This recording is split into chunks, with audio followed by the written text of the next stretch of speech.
నమస్తే అన్న, అందరికీ నమస్కారం. కువైట్ లో గత 25 సంవత్సరాలుగా తెలుగు ప్రజల నమ్మకం పొందిన ఏకైక కార్గో సంస్థ యూసఫ్ కార్గో.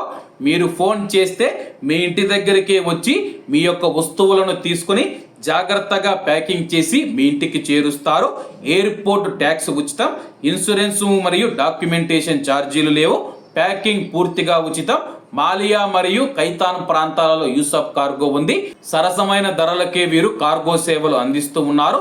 ఇంకెందుకు ఆలస్యం, స్క్రీన్ మీద కనపడే నెంబర్కు వెంటనే సంప్రదించండి. నమస్తే అన్న, అందరికీ నమస్కారం. కువైట్లోని జిలీబ్ ఆల్ సువైక్లో ఉండే వారికి హెచ్చరిక. ప్రస్తుతం ప్రభుత్వం జిలీబ్ పైన ప్రత్యేక ఫోకస్ అయితే పెట్టిందనమాట. ప్రస్తుతం ఉన్న పరిస్థితులను దృష్టిలో ఉంచుకొని జిలీబ్ ఆల్ సువైక్ను ప్రక్షాళన చేయాలని చెప్పేసి కువైట్ ప్రభుత్వం భావిస్తూ ఉంది.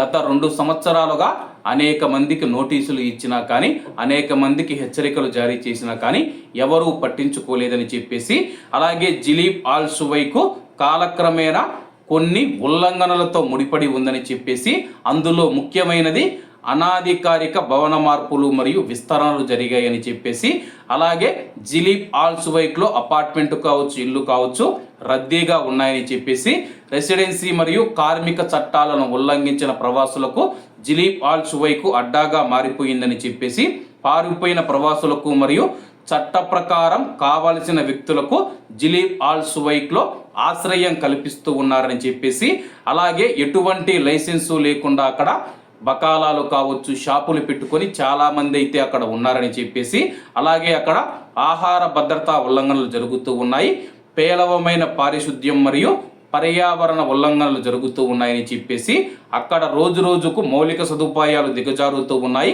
క్రైమ్ రేట్ పెరుగుతూ ఉంది, వ్యభిచారం జరుగుతూ ఉందని చెప్పేసి, అలాగే ఈ ప్రాంతంలోని కొన్ని ఏరియాలలో అధిక రద్దీ, వ్యర్థాలు పేరుకుపోవడం, దోమల బెడత, ఎలుకలు మరియు వీధి జంతువుల వ్యాప్తి పైన ప్రజలు మరియు అధికారులు పదే ఆందోళన వ్యక్తం చేశారు. పాతబడిన భవనాలు, అనాధికారిక మార్పులు మరియు జనాభా ఒత్తిడి కలయిక వలన భద్రతాపరమైన ఆందోళనలు పెరుగుతూ ఉన్నాయన్నమాట.